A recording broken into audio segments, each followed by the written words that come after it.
Okay, we are at the exciting part where we are going to export these all as individual PNG files.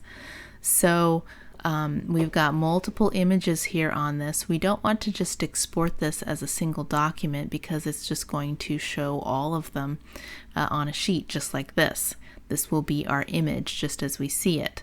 And we don't want that. Although if you are creating a sticker sheet where you're going to make it ready for GoodNotes already, then you may want to have a sticker sheet like this that shows all the different stickers as a demonstration. But to actually give them the stickers as individual files, we want to export them, each one of these, as its own PNG. All right, so how do we do that? We are going to go up to this funny looking atom nucleus kind of thing, and it's export persona. So let's go to export persona, and we get some new options here, and we've got the slice tool. So what we want to do is, I'm going to zoom in a little bit again so that we can see this, is we are going to outline each one of these stickers where we want the cut to be.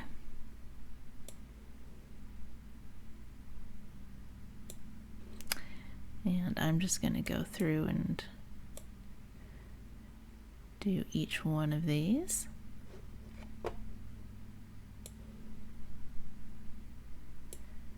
Okay, so once you have all of these sliced, you can actually adjust.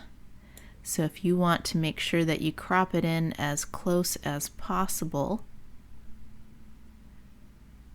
you can make adjustments. So I'm going to pause the video and finish slicing a few more of these. I'm not going to do all of them just to save time, but enough that you can see. Okay, so I've got a few of these sliced, and so we can go over here in the layers menu and switch it over to slices, and we will see all of our different slices. Now everything with a checkbox checked in it is going to get exported. Now if you want to export the entire sheet as a single image, you can leave this checked. I'm just going to uncheck it because I just want the individual PNGs. Okay, so I can click on these arrows to expand any of these slices, and I want to export it as PNG. You do have all sorts of other options of file types. I'm going to stick to PNG, and you can also add multiples. So I could take slice number 1, which is this one over here. It says right here slice number 1, and I could add another format. I could make it a JPEG as well. Or what I'm going to do is I'm going to do a 2x size, and what that will do is it'll scale it up twice, so to be like twice the size basically.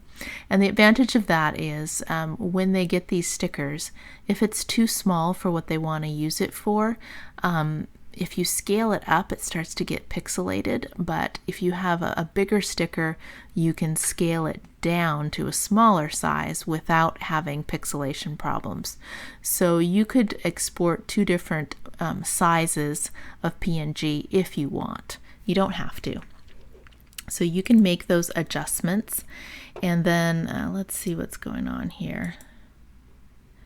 I'm going to just get rid of, I was experimenting a little bit. Let's get rid of that to get rid of that little warning sign. So now I've got all my slices that I want to export, and I'm going to go down to this button to click and export all slices. And let's, I'm just going to do it to downloads, and let's create a new folder. Sticker slices.